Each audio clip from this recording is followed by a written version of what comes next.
Bonjour à tous et ravi de vous retrouver pour notre podcast, ma première fois. Le podcast présenté et animé par Hervé Van Rijn et par la société RH Performance, société qui recrute, qui forme, qui anime des séminaires, etc. etc. Aujourd'hui, j'ai le plaisir de recevoir Olivier Talbert. Salut Olivier, j'espère que tu vas bien. Salut Hervé. Pourquoi j'ai souhaité faire venir Olivier je te l'ai partagé quand on a préparé ce rendez-vous. Moi, j'ai été bluffé, c'était, je pense, à peu près une dizaine d'années. J'étais déjà dans les réseaux lillois et puis j'entends parler d'un Valenciennois qui veut créer un business club. Le business n'est pas toujours vu de manière très propre à l'époque, en tout cas. Et puis je me souviens de cette cérémonie à Entreprises et Cités. J'y vais en me disant, tiens, qu'est-ce qu'ils vont réussir à faire? Et on était plusieurs centaines de personnes, tu pourras nous en dire plus. Et puis les grandes familles du Nord, les grands patrons du Nord étaient là, etc. Et je me suis dit, waouh, j'ai été bluffé.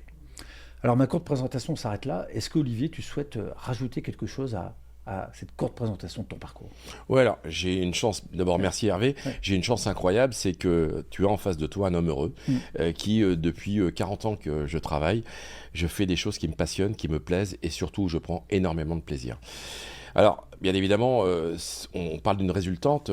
C'est vrai, il y a 10 années, on a démarré une belle aventure ici dans le Nord, dans les Hauts-de-France, qui aujourd'hui s'étend sur toute la France. Mais il ne faut pas oublier le début. Et le début, souvent, ça commence par des choses qui sont toujours un peu hasardeuses. Et ce sont les rencontres qui font qu'à un moment. En 2 mots, et j'ai 15 ans, je suis un cancre à l'école. J'avais qu'un truc qui me plaisait, c'était le rugby, le sport. Et puis, malheureusement, je ne suis pas admis dans ce sport-études. Ma mère m'inscrit gentiment dans un lycée hôtelier. Je suis sur liste d'attente. Je suis appelé 2 jours avant la rentrée. Et là, la révélation, je rencontre un homme qui était mon prof de cuisine, qui m'a donné envie et qui m'a fait découvrir un métier passionnant qu'est la cuisine. Le jour de mes 18 ans. Il t'a donné envie de quoi? Il m'a donné surtout envie, il m'a surtout mis en confiance d'un truc que je ne savais pas faire et que j'allais en faire mon métier. Vous voyez, ce qu'on appelle des vocations. Voilà. Et le jour de mes 18 ans, j'ai mon CAP de cuisine. J'achète le guide Michelin, parce qu'à l'époque, il n'y avait pas d'internet, il n'y avait pas de téléphone portable. J'écris aux 23 3 étoiles Michelin. Je pensais que j'allais être pris dans un des 23. Je suis pris nulle part. Et je m'en vais avec mon sac à dos à Londres, travailler pendant 1 an. Et là, pendant 4-5 ans, j'ai fait ce métier passionnant. Une petite question. Est-ce que tu te souviens, après avoir écrit à ces 23 étoilés, tu n'as aucune réponse, tu le vis comment? Ah, je le vis, mon ego en prend un coup, forcément, on est jeune, on pense qu'on a de la fougue, mais en fin de compte, on est comme tous les autres. Qu'est-ce qu'on doit prouver? Et je pense que je me suis mis beaucoup en cause. Je pense que mes courriers étaient trop impersonnels, enfin, globalement, et ça manquait un peu de piment, ça manquait de choses, parce que, bien sûr, à l'époque, on recrutait que sur des CV et on n'avait pas d'entretien visio comme on le fait aujourd'hui. Erreur de jeunesse. Ok. Ouais. Voilà, et donc derrière je fais mon service militaire comme on le faisait à l'époque, j'avais 2 mois à rien faire à la sortie du service, le copain d'un copain me dit tiens, chez Brioche Pasquier, il cherche un chauffeur-livreur, j'y vais, c'est au Mans, je charge les camions, je mets les produits en rayon et je commence l'aventure comme ça. Qu'est-ce qu'il y a déjà chez toi? Ce que j'entends, tu rêvais de partir, de faire une carrière de sportif, ça marche pas, tu te retrouves dans l'hôtellerie, pas forcément par choix. Et puis ce que j'entends, il y a une rencontre avec ce professeur. Et puis derrière, en tout cas moi je traduis dans ce que tu expliques, il y a déjà de l'audace, il y a déjà de l'envie, il y a déjà de la créativité. Tu ressentais déjà ça à l'époque La créativité peut-être pas, mais de l'audace, oui, c'est sûr, parce que savoir ouvrir une porte et surtout ne pas la laisser la possibilité de se refermer, ça c'est quelque chose qui est important, ça je l'ai au fond de moi. C'est peut-être le fil rouge de ton Exactement, histoire. exactement, c'est de savoir ouvrir les portes et puis d'entretenir tout ça. Et voilà, et on arrive quelques années plus tard. Tu parlais de Pasquier, donc Voilà. tu as ce CAP, tu travailles dans l'hôtellerie, enfin dans l'hôtellerie ou la restauration en tout cas. Et qu'est-ce qui fait que tu arrives chez un industriel de l'agroalimentaire? C'est que j'ai 2 mois à rien faire, je dois absolument travailler, j'ai besoin d'argent. Voilà, j'ai la possibilité de chauffeur-livreur chez Brioche Pasquier. Je charge les camions, je mets les produits en rayon chez Auchan, chez Carrefour pendant quelques mois. Ils ont aimé mon comportement plus que faut pas une grosse compétence. Voilà, ils ont aimé mon comportement. Ils me proposent d'être commercial. Je pars à Orléans, 0 client, 0 chiffre d'affaires. 6 mois après, on fait un peu de chiffre. 1 an après, ils me proposent d'être chef des ventes. Après, je suis responsable des grands comptes. Voilà, je vis une aventure incroyable, incroyable. Et je dois tout à la famille Pasquier, aux 5 frères qui m'ont fait confiance. Ok. Alors pourquoi ils t'ont fait confiance? Moi j'aime bien, c'est quand les gens disent je remercie un tel ou une telle, très bien, et à un moment ou à un autre, j'ai envie de dire, il y a une transaction qui s'est faite entre vous. C'est-à-dire que pourquoi ils t'ont fait confiance? Qu'est-ce que tu leur as amené? Vous savez, je crois qu'aujourd'hui, ce qui est important dans la vie professionnelle, quand vous avez des managers qui vous poussent et qui ne vous tire pas. Vous savez, la notion entre pousser et tirer, elle est vachement renforçante parce que quand on pousse les gens, on ne fatigue pas et on prend du plaisir. Et quand on tire, c'est fatigant. Et ils ont toujours poussé un tout petit peu et forcément l'initiative, l'autonomie, l'envie et la créativité à ce moment-là, bien évidemment. Quand vous laissez un peu un coin de ciel bleu à un collaborateur, quand il en fait quelque chose de merveilleux, qu'est-ce qu'il voulait qu'il vous arrive derrière, quoi. Est-ce qu'on peut dire qu'ils t'ont révélé, ils t'ont aidé à te révéler? Bien sûr. Ils ont cet engrais également de plaisir, de management. J'ai fait des formations. Ils m'ont dit, tiens Olive, ça, il faut faire ci. Je me suis pris des coups de gueule. J'ai été remis à ma place plusieurs fois. Mais ça fait partie également de l'apprentissage de la vie. Et ça fait du bien de temps en temps. Et ça fait du bien de temps en temps de savoir que voilà. Ouais. Alors, pour ceux qui ne le savent pas, moi je suis derrière le micro et j'interviewe quelqu'un qui a interviewé énormément de belles personnes. On en discutera. Quand on s'est connus il y a une dizaine d'années, tu étais en train de construire le réseau. Il y avait Valenciennes, Lille, puis après tu es allé un peu plus loin sur la Côte d'Opale. Aujourd'hui, vous avez combien de... Je sais pas, on peut parler de... C'est des franchisés. Aujourd'hui, tu as créé une marque, une sorte de master franchise, c'est ça? Alors si tu veux, si on reprend juste le départ, Valenciennes, 23 septembre 2013, on fait pas les malins, on part dans une aventure, on pense que ça va être purement local, jamais de la vie on imagine. En septembre 2014, on ouvre le deuxième club à Lille, le Flandre Business Club, et là, énormément de monde pour l'inauguration. Et là, je me dis, bingo, ça va marcher, on ouvre un troisième à Arras. J'ai une petite question. Quand tu vois toutes ces personnes qui répondent présent, je ne sais pas combien de centaines de personnes ont été entreprises. 550. 550, donc tu t'en souviens. Ça fait quoi de te dire, tiens, moi, le petit Valenciennois qui vient à Lille, j'arrive à créer quelque chose qui n'existait pas et je fais venir 550 personnes. Comment tu vis ce moment-là? Alors, qui n'existait pas, c'est peut-être pas tout à fait le mot, parce que des clubs, il y en a beaucoup. Je pense que c'est le format qui est un peu différent. Et puis surtout, je pense que la manière de communiquer, la manière également, on avait trouvé cette recette magique, c'est comment on peut vous aider. Et comment dire, l'élément attractif, c'est surtout l'intervenant. Et là, quand on a réfléchi à ce concept, on s'est dit, on va mettre beaucoup de monde autour de la table, mais si on veut qu'il reste, parce que le plus dur, c'est pas de créer, le plus dur, c'est de durer. Et si vous voulez que ça dure, il faut avoir quelque chose qui soit dans le concept, qui soit pérenne. Et on s'est dit, voilà, ce qui va durer, ce sont les intervenants qui vont venir nous raconter leur histoire, qui vont venir nous raconter également, nous partager leur échec et également leur Donc ça, c'est le concept. Succès. Et je reprends, j'aime bien ce que tu dis, le plus dur, c'est pas de créer, le plus dur, c'est de durer. C'est créer et durer. Je reviens sur ce moment-là, quand tu vois tous ces gens qui s'inscrivent, 550 personnes qui viennent, comment tu vis ce moment-là? Émotionnellement, tu dis, t'es émerveillé, t'es étonné, t'es sous pression, t'es comment à ce moment-là? Je me souviens d'avoir partagé ce moment, une petite phrase avec Franck Grémont-Pré, qui était également un de mes mentors au départ, qui m'a beaucoup aidé également sur les réflexions, et Annick Berrier, qui a été notre présidente longtemps sur Dunkerque et sur Paris, qui l'est toujours du moins. Et je me souviens de ces moments-là, de moments de complicité. Et vous savez, quand le regard des gens vous dit ce que tu fais est bien, vous avez des ailes, vous volez, vous marchez sur l'eau. Et ce qui est le plus dur, c'est de pouvoir avoir toujours les pieds sur terre, bien évidemment, parce qu'après, vous allez voir le nombre de rencontres que vous faites, ça suscite bien évidemment de la curiosité, un peu de jalousie également au sein de l'environnement, et puis surtout le regard des autres change. Donc c'est ça qui est important, c'est de rester toujours en phase avec soi-même et accessible pour les autres. Si on revient sur ton histoire, donc tu disais Valenciennes 2013, 2014 Lille, et puis après ça se développe. Est-ce que tu peux en quelques minutes nous expliquer qu'est-ce qui s'est développé et on en est où aujourd'hui? Alors, c'est vrai qu'au départ, on était à deux sur une aventure, 2-3 clubs. Et puis, rapidement, j'ai compris qu'on pouvait en faire un business. J'avais cette vocation à aller sur tout le territoire. J'avais des ambitions, une forte ambition. Je me souviens de Didier Leroy qui m'a dit, Olivier, un jour, il faut avoir des ambitions qui soient un peu hors normes. Et c'était le cas. Et on a commencé à construire un petit peu cette offre. Et on s'est dit, on va regarder toutes les villes de plus de 150 000 habitants, et il y en avait 52 en France, et on a vite couvert en 2019 ces 52 villes, et puis aujourd'hui on est sur des agglos de plus de 100 000, on va arriver aux 80 en 2028, on en a 60 aujourd'hui.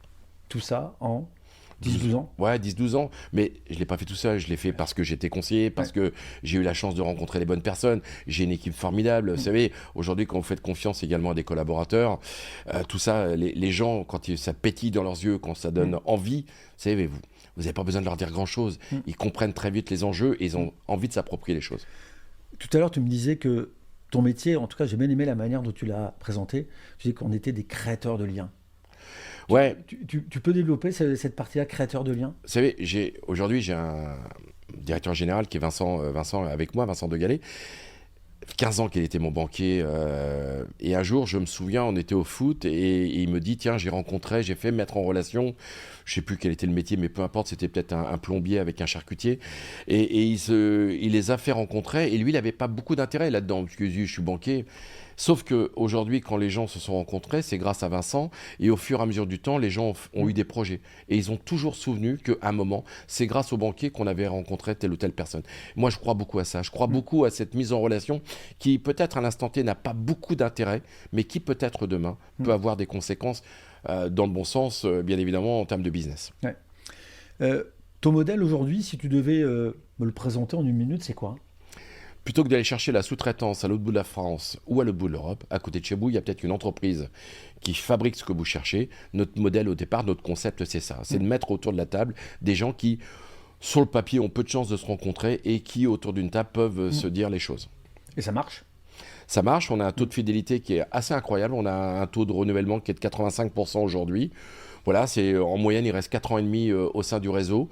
Il y a pas mal qui sont devenus des copains. Alors ça a grossi bien évidemment, on ne connaît plus tout le monde, ça a pris une dimension tout à fait exceptionnelle, mais ce qui est quand même génial, c'est que quand vous vous retrouvez, je ne sais pas, à Nice, à Bordeaux ou à Marseille, quand vous assistez à un déjeuner et que les gens parlent du réseau et qu'ils ne savent pas qui vous êtes et que vous entendez que du bien, franchement là vous prenez votre pied. Ça fait quoi de regarder ça? Avec un peu de recul, tu dis, waouh, ce que j'ai créé? Ouais, alors moi j'ai plutôt, bien évidemment c'est important de se retourner dans le rétro. Mais surtout, ce qui est important, c'est de regarder l'avenir, les 5-6 ans qui arrivent. Ouais. Là, j'ai ma convention qui arrive dans quelques jours avec mes franchisés. Je vais leur expliquer ma vision. On est sur le territoire français. Dans 2 ans, on aura couvert la majorité du territoire. On va commencer à regarder un petit peu en dehors des frontières avec un deuxième réseau qu'on a ouvert qui s'appelle Business Time. Parce que bien souvent, on a aujourd'hui, on a dit non à beaucoup de personnes. On a une base de données très importante et aujourd'hui, on est très sélectif sur le choix. Je pense qu'une des clés de réussite de ce qu'on a fait, c'est qu'on sait dire non. Savoir dire non, c'est un acte de vente. Je pense qu'aujourd'hui, plus on dira non, plus on sera crédible et plus on fera durer nos membres dans leur adhésion. C'est ça le plus important, c'est de savoir dire non. Et toutes ces personnes, malheureusement, qu'on n'a pas pu accueillir, eh bien, on leur propose un autre réseau. Ça s'adresse aux TPE. C'est 2 afterworks par mois qui s'appelle Business Time. On a lancé l'aventure il y a 2 ans. On a déjà 60 clubs sur la France. On a un petit millier de membres. C'est fantastique. Et là, aujourd'hui, c'est très complémentaire. Et ça, ce concept-là, on va le mettre à l'international. Ouais. J'ai envie que tu me parles comme tu parlais de liens, de rencontres, et tu as interviewé, est-ce que tu sais le nombre de personnes que tu as interviewées? Parce que pour ceux qui ne connaissent pas Olivier, Olivier, on le retrouve sur scène, interviewer des personnalités.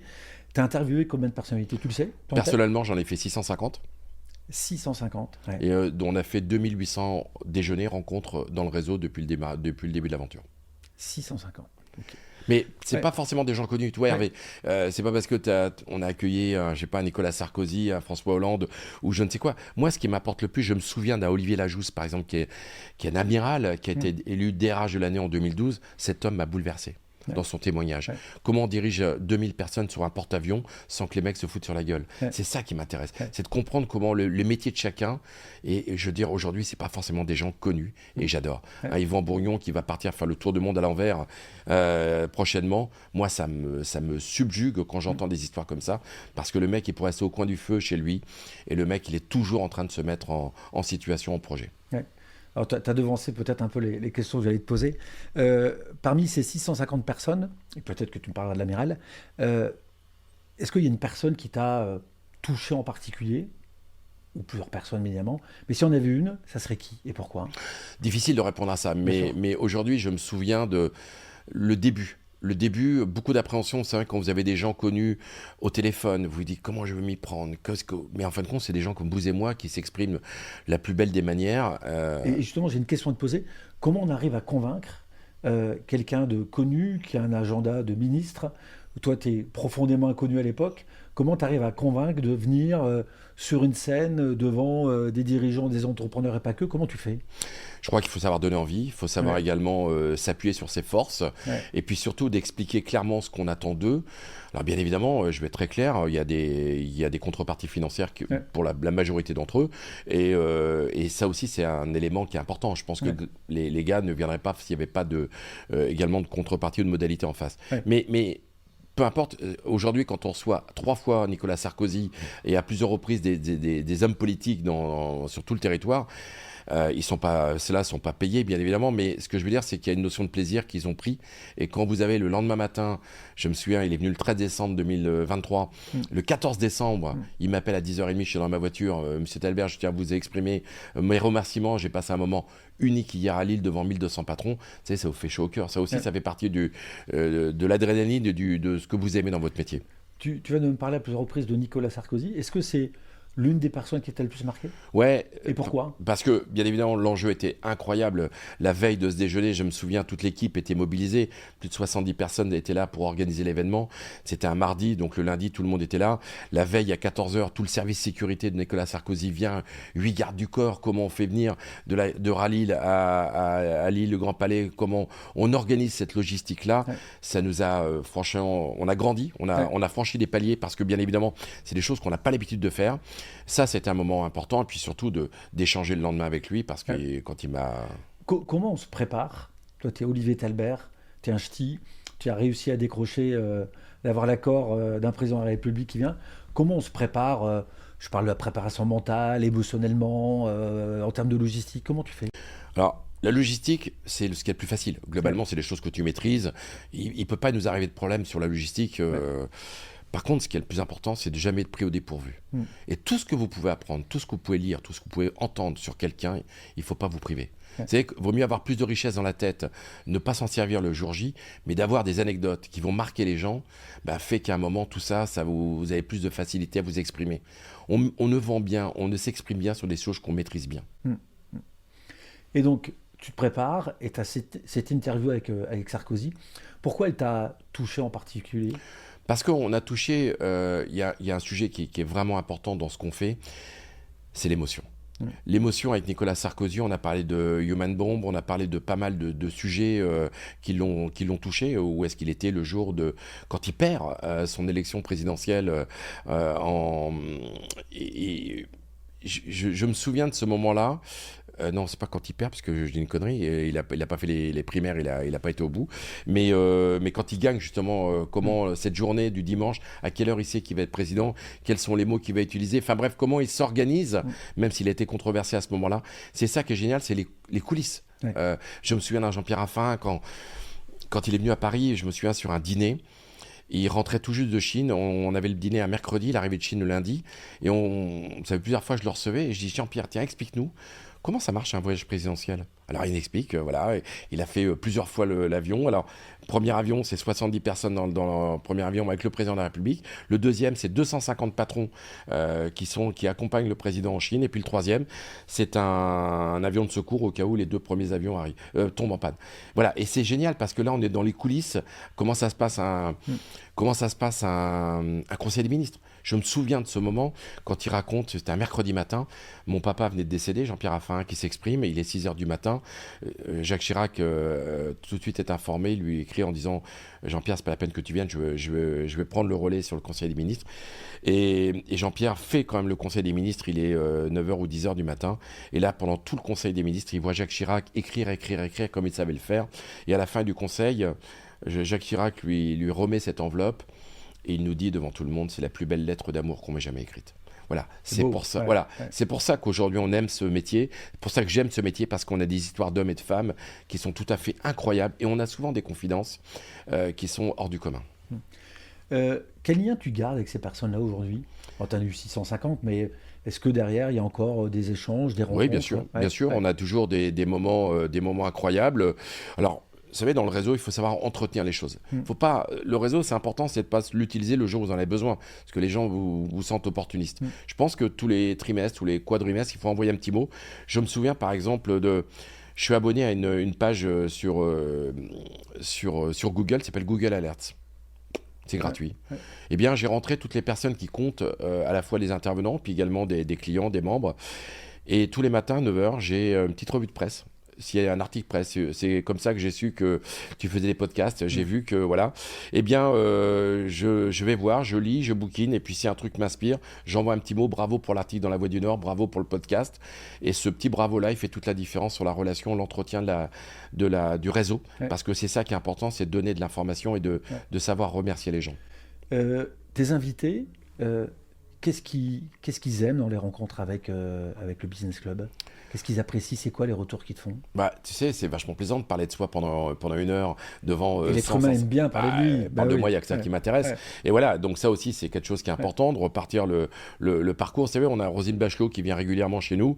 Roselyne, même si elle fait les grosses têtes, même s'il fait pas mal d'émissions de télé, elle aime bien parler un petit peu des coulisses de ce qu'elle a vécu également quand elle était au gouvernement. Même une fois, elle a été appelée au gouvernement, mais ils ont oublié de le prévenir que le vendredi matin, elle ne faisait plus partie du gouvernement, alors que le lundi, elle avait été appelée. Enfin, coulisses de ce type-là qui sont assez amusantes, mais également quand on parle avec des chefs de cuisine, quand on parle avec des sportifs médaillés. Vous savez, pendant 4 ans, 8 ans, 10 ans, vous avez travaillé pour cette médaille qui aujourd'hui était l'obsession de vos jours et qui malheureusement, quand vous ne l'avez pas, vous êtes 4e, ou quand vous l'avez, ça change votre vie. Ouais. Qu'est-ce que ça t'apprend, toi, toutes ces rencontres ? Souvent, je m'aperçois d'une chose. La simplicité et l'humilité sont vraiment 2 qualités qui sont essentielles, je pense, dans la réussite de beaucoup. Vous savez, les gens qui la ramènent constamment en disant « moi, je », vous avez peu de chances qu'à la fin, ça se termine bien. Vous voyez ce que je veux dire ? Moi, je suis toujours subjugué de la discrétion et de cette humilité qu'on peut rencontrer avec bon nombre de personnes. Les poignées de main, elles révèlent des choses. Vous savez, je me souviens un jour, je reçois Henri de Castres, qui était le patron d'AXA, un des patrons du CAC 40. Et cette poignée de main, on était ensemble au LOSC, à Luchin. Quand il m'a dit bonjour, j'avais compris qu'on allait passer un bon moment. Vous savez, cette expression verbale, cette expression gestuelle, le regard des gens, waouh. Et ça aussi, ça vous apprend des choses parce que quand vous l'avez reçu, vous avez envie de redonner derrière. Quand on a préparé ce podcast, tu m'as parlé de l'un de tes rêves. Ce rêve, il a été réalisé par opportunité. Enfin, plutôt pas par opportunité, mais comment je dirais par circonstance. Alors, j'ai une question avant que tu me parles de cette rencontre avec Claude Lelouch. Pourquoi c'était un rêve pour toi d'interviewer Claude Lelouch ? Ça représentait quoi ? Ça touche quoi ? Claude Lelouch, quand j'avais 18 ans, j'allais voir tous ses films, on sortait un par an. Et à chaque fois que je ressortais du cinéma, j'étais ébloui, j'étais ému, j'étais touché. Tous ces films n'ont pas souvent marché, pas tous, mais tous ceux qui ont marché vous ont laissé quelque chose. Et un jour, on est en 2019, je devais recevoir Tony Estanguet, Paris était nommé ville olympique. Et là, quelques jours avant, Tony Estanguet nous envoie un petit mot en disant « Malheureusement, je ne pourrais pas venir ». J'avais 400 personnes dans la salle, on était à Eura Technologies. Et là, je suis en panique, je n'ai pas le réseau que j'ai aujourd'hui. Je me dis comment je vais faire. J'appelle tout ce que j'ai autour dans mon téléphone. Je n'avais pas beaucoup de numéros. Et j'en avais un qui m'avait été donné par un membre du réseau. C'était le numéro de Claude Lelouch. On était au mois de mai, on était en plein festival de Cannes. Je l'appelle. Je dis voilà, Claude, je vous explique ce qui se passe. Et quelques secondes de répit. Ça durait une dizaine de secondes. J'entends plus le son de sa voix. Il me dit je ne peux pas dire non à quelqu'un qui ose. Je ne peux pas dire non à quelqu'un qui ose. Il est venu 3 jours plus tard à Lille. On a changé un tout petit peu. Non, il est venu 3 jours plus tard à Lille. On a vécu un moment merveilleux. Il est reparti à Cannes aussitôt. La classe. Est-ce que c'est pas un cadeau incroyable que Claude Lelouch te dise je ne peux pas dire non à quelqu'un qui ose ? C'est un peu le résumé de ma vie, quelque part. Et j'ai toujours suivi ce leitmotiv. Et c'est vrai que je prends l'exemple d'un collaborateur. Il y a 1 an, c'était quasiment 1 an, j'ai le père d'un de mes membres qui m'appelle, il me dit Olivier, j'ai mon fils qui doit absolument faire un stage. L'entreprise qui devait le prendre lundi ne peut pas le prendre pour des raisons X ou Y. Est-ce que tu peux le prendre pendant 2 mois ? J'ai absolument besoin de ce coup de main. J'étais à l'Étroit dans les locaux, c'est Corentin, il arrive le lundi matin, il fait son job, et puis 15 jours plus tard, malheureusement l'école où il était, malheureusement lui annonce que l'école va fermer. Enfin bref, c'est une situation un peu incongrue. Et il se retrouve sans stage, sans rien. Il me dit, voilà. Et plutôt que de m'annoncer au téléphone qu'il arrête son stage, il s'est déplacé le lundi matin dans mon bureau. Il m'a dit, Olivier, je peux te voir ? Il est venu, il avait les yeux qui brillent, comme vous imaginez. Il m'a dit, voilà, je suis obligé d'arrêter mon stage parce que l'école, malheureusement, ça ne va pas continuer. Et j'ai senti beaucoup de désarroi dans son message. Et je lui ai dit, si tu veux, j'ai appelé Vincent, j'ai appelé Annick, mes associés. Et on lui a dit, Corentin, si tu veux, tu restes 3 mois chez nous, tu as 15 adhésions à faire. Si les 15 adhésions dans 3 mois sont faites, tu restes avec nous. Et depuis, c'est mon meilleur collaborateur. Génial. Au niveau commerce. Ouais. Je suis admiratif de ça. Et savoir donner la chance aux jeunes, je trouve que ça, c'est important. Est-ce que c'est pas un peu ton histoire ? C'est mon histoire. Ouais. Exactement. Tu produis et tu redonnes la chance à ceux qui en ont besoin. Je reviens sur Claude Lelouch. Cette rencontre, c'est un rêve. Est-ce que entre le rêve et ce qui s'est passé, tu as été pleinement satisfait ? Est-ce qu'il y a eu un décalage ? Parce que parfois, le rêve, il y a quelque chose d'inatteignable là, dans un rêve. D'avoir rencontré ton rêve, tu es ressorti de là avec quoi ? Je suis ressorti avec des étoiles dans les yeux. L'émotion a été incroyable. Il a signé, vous savez, son entreprise s'appelle Les Films 13. Ouais. Et quand il raconte l'histoire de son entreprise, il devait arriver chez le notaire pour déposer le nom. Ça s'appelait les Films de l'Apocalypse. Et le notaire lui dit, c'est pas un nom d'entreprise, ça fait pas rêver. Et il lui a proposé, voilà, on est aujourd'hui un vendredi 13, il est 13h, on est un numéro 13, vous allez appeler votre entreprise Les Films 13. Et quand il est arrivé, la première chose qu'il m'a demandé était, Olivier, quel âge vous avez ? J'avais 52 ans, et il m'a dit 4 x 13. J'ai adoré sa réponse et on a conversé comme ça pendant une bonne demi-journée ensemble. J'ai passé un moment incroyable. On s'est revus à 2-3 reprises. Mais si un jour j'ai l'occasion, vous savez, j'avais un rêve, j'avais 5 rêves plutôt quand j'étais gamin. Porter un jour la flamme olympique, je l'ai porté le 2 juillet dernier. Et je voulais tourner dans un film de Claude Lelouch. Il m'a tendu la main. Malheureusement, ce jour-là, j'étais pas dispo, mais j'aurais bien voulu. Et Claude, si tu m'entends, j'aimerais bien. Si tu peux être figurant. Voilà, ouais. J'aurais voulu être figurant dans un de ces films. Et voilà, ça fait partie des choses que j'ai envie de faire demain. Ouais. Si tu avais voulu faire un autre métier, tu aurais fait quoi ? Je te l'ai dit tout à l'heure, j'ai plusieurs passions, le sport, mais surtout également la cuisine. J'aurais rêvé d'être inspecteur du guide Michelin. Inspecteur, parce qu'aujourd'hui, de pouvoir travailler dans un monde qui vous passionne, dans un monde de passionnés, parce que bien souvent les chefs de cuisine et l'environnement hôtelier est un monde de passionnés. J'aurais rêvé de ça.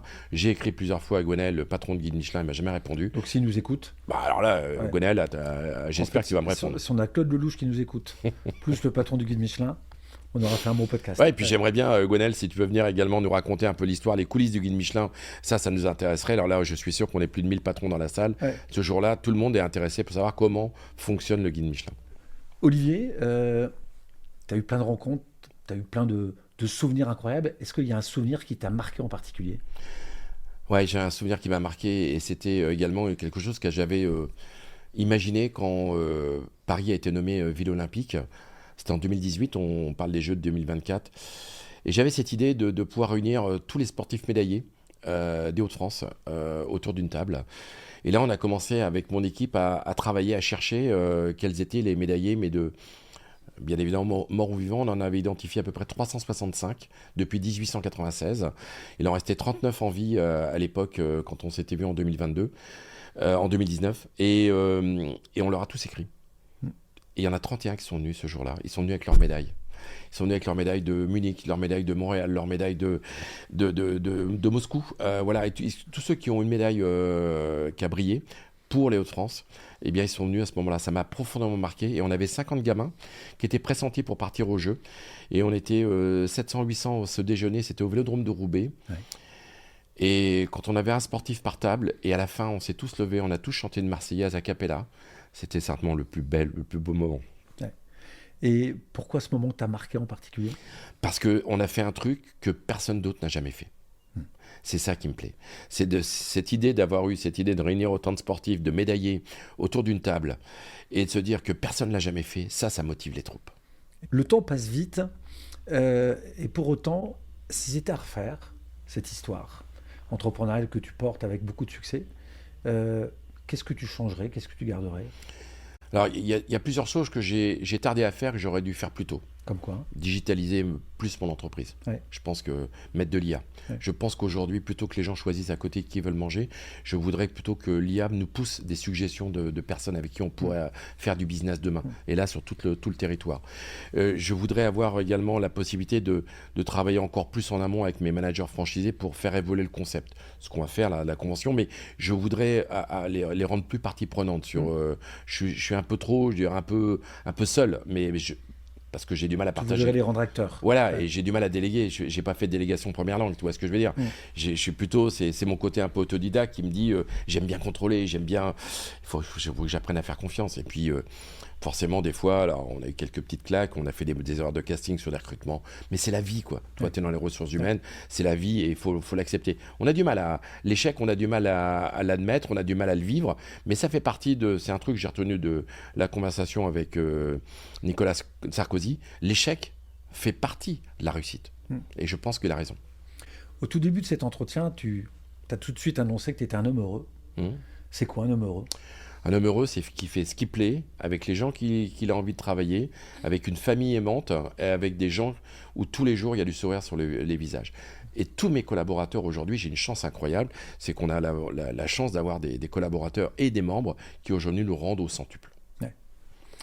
Je crois que tu as une recette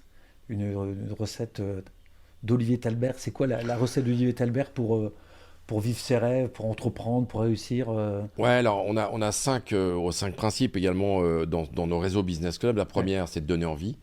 Vraiment, je vous donne si le petit conseil, c'est vraiment sur vos profils LinkedIn, également de vos fiches téléphone, photos, enfin des choses qui doivent être tout de suite données envie à rentrer en contact avec vous. Donc ne minimisez pas ce sujet, il est vraiment très important. La deuxième, c'est de créer du lien, même si aujourd'hui vous n'avez pas forcément des relations professionnelles, mais peut-être que votre voisin et peut-être que quelqu'un dans votre entourage peut avoir de l'intérêt. Faites-le, vous allez voir, quand vous donnez, vous allez recevoir au centuple derrière.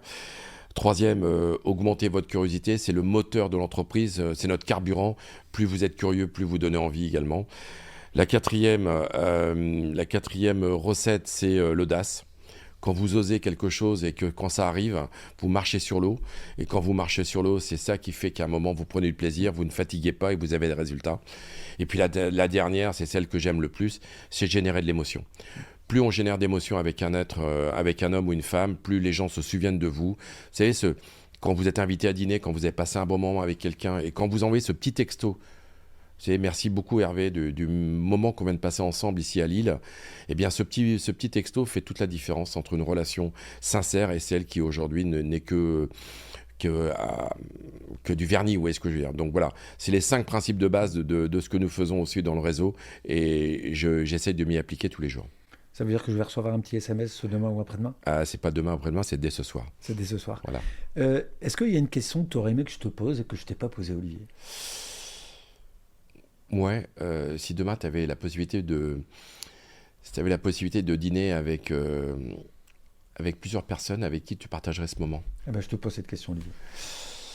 Forcément, ma femme, mes enfants, parce que j'ai des enfants qui sont à l'étranger, donc ça, j'aimerais les avoir plus souvent, de faire une table assez incroyable, également avec tous les gens que j'aime, également tous mes associés, mais des gens inspirants, des gens qui aujourd'hui, Olivier Lajousse par exemple, quelqu'un qui m'a profondément marqué, d'avoir un chef de cuisine, d'avoir également, pourquoi pas un syndicaliste, parce que je trouve qu'aujourd'hui la posture du syndicaliste, bien évidemment, quand on est patron, on la partage pas tous les jours, mais de comprendre mieux des fois comment il travaille. Je me souviens de cette question que j'avais posée à Gérard Mullier, et Gérard Mullier avait répondu en effet qu'il voulait un journaliste, qu'il voulait un prêtre, qu'il voulait également un syndicaliste autour de la table. Je pense qu'il avait raison de partager également des gens qui ont peu de chances de pouvoir se rencontrer un jour ou l'autre. Voilà, c'est un peu ça, il n'y a pas forcément des gens connus, des gens qui ont vraiment un cœur gros comme ça et avec qui on va partager des moments d'émotion. Ce que j'entends, c'est la famille, les amis, les collaborateurs proches et puis quelques personnalités qui t'ont touché. Ouais, voilà, exactement. Et puis surtout de continuer à vivre des choses. Vous savez, aujourd'hui, je viens d'avoir 60 ans et on mesure bien évidemment tout ce qu'on vient de faire, mais j'ai tellement envie de savoir, de continuer à développer les choses dans les 10 prochaines années, que ça, je suis un gamin de 15 ans, j'ai le corps d'un gamin, peut-être pas le corps, mais j'ai l'esprit d'un gamin de 15 ans, et ça, quand vous donnez envie à quelqu'un, il a envie de vous suivre. Olivier, merci, moi j'ai pris beaucoup de plaisir.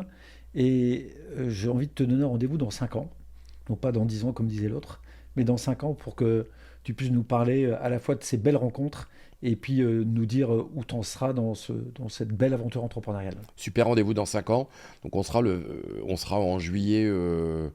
On sera en mai. En mai 2030. On va y arriver. En mai 2030, eh bien, avec grand plaisir. Et on viendra de passer quelques semaines auparavant les JO d'hiver. Donc Edgar Gros-Piron qu'on va recevoir bientôt également. Donc que vous avez déjà reçu. Qu'on a déjà reçu. Ben, voilà. Donc c'est la chance qu'on a aussi. Merci Olivier. À bientôt. Merci.